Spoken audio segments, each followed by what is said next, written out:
एक बात बताइए, अब की बार 400 पार अगर हो जाता तो एन केन प्रकारेण किसी को भी, आपको मालूम है बीजेपी ने आज किसको उड़ीसा में ज्वाइन कराया है? एक बीजेडी का एमएलए जो भाजपा कार्यकर्ताओं के ऊपर गाड़ी चढ़ा दिया। एक तो मुझे नहीं मालूम कि आजकल के नेताओं को गाड़ी चढ़ाने का क्या शौक है। वो टेनी जी का बेटा किसानों पे गाड़ी चढ़ा दिया था। तो ये बीजेडी का जो नेता है वो बीजेपी के कार्यकर्ताओं पे जो है, प्रधानमंत्री जी चुनावी सभाओं में जाकर के कहते हैं कि भाजपा कार्यकर्ताओं की पार्टी है। उनके कार्यकर्ता के ऊपर जो गाड़ी चढ़ा दिया उसको ज्वाइन करा लिया है। क्यों? 400 पार को लेकर के इतना कॉन्फिडेंट होते तो किसी भी स्तर पे जाकर के समझौता करते। अभी आपने देखा कि बिहार में जो है नीतीश कुमार को लेकर के क्या क्या बोलते थे, और अभी जो है सब एकदम सब बढ़िया, एकदम स्वीट स्वीट सा हो गया है। तो मुझे नहीं लगता है, ये दावे हैं, सुनते हैं हम भी, आप भी सुनिए।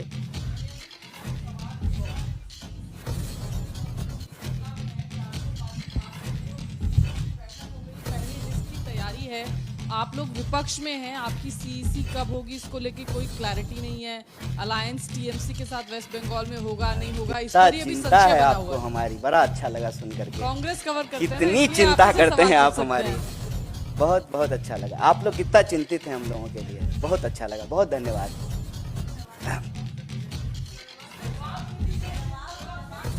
हम ये प्रेस कॉन्फ्रेंस एक बहुत ही गंभीर और संवेदनशील विषय पे है। चुनाव सीट नंबर के लिए प्रेस कॉन्फ्रेंस नहीं रखा गया है। नंबर मैंने आपको बताया, 20 भारतीय लोग रूस में फंसे हुए हैं, बंधक बनाए हुए हैं। वे 400 छोड़ करके 20 नंबर याद रखिए। इसलिए नहीं जवाब दे रहा हूँ। ऐसा नहीं है कि हमको जवाब नहीं देने आता है, जवाब दे सकते हैं।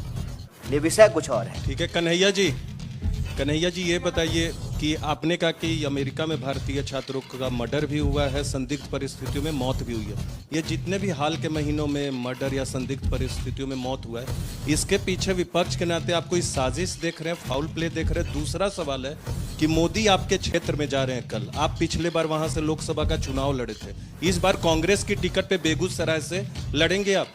ये विषय अभी आज का नहीं है प्रेस वार्ता का। पहला सवाल जो आपने पूछा है कि भारतीय नौजवानों और विद्यार्थियों के साथ आए दिन कोई ना कोई घटनाएं होती रहती है। मैं ये नहीं कह रहा हूँ कि साजिश है, लेकिन एक चिंताजनक और गंभीर परिस्थिति जो ज़रूर है। मान लीजिए कि मैं बार बार कहता हूँ कि देश के भीतर की समस्या को बाहर जो घटनाएं घट रही है उसके कॉन्टेक्स्ट में देखने पे चीज़ें आसानी से समझ में आती है। मैं बार बार कहता हूँ, मैं बिहार से हूँ, और जो है जब हम लोग महाराष्ट्र जाते थे तो हमारे साथ भी जो है कई बार ऐसी घटनाएं घटी। गुजरात में कई बार जो है ऐसी घटनाएं घटी। ऐसी घटनाएं क्यों घटती हैं? ऐसी घटनाएं तब घटती हैं जब बिहार में रोजगार नहीं है और हमको मजबूरी में बाहर जाना पड़ता है। वैसे ही भारत में अगर रोजगार की स्थिति होती तो भारतीय नौजवानों को बाहर नहीं जाना पड़ता।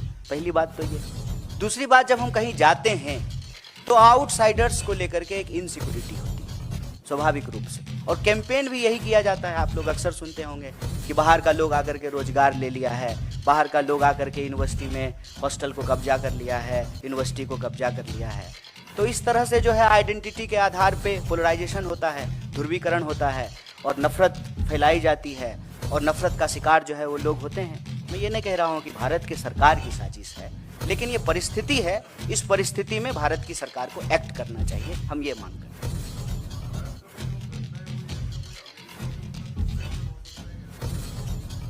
नहीं, बस मैंने समझने के लिए उदाहरण दिया है, कंपैरिजन नहीं है। दोनों की ज्योग्राफी अलग है, परिस्थिति अलग है, बस हमने समझने के लिए उदाहरण दिया। फिलहाल तो नहीं, फिलहाल तो हम रूस की ही बात कर रहे हैं।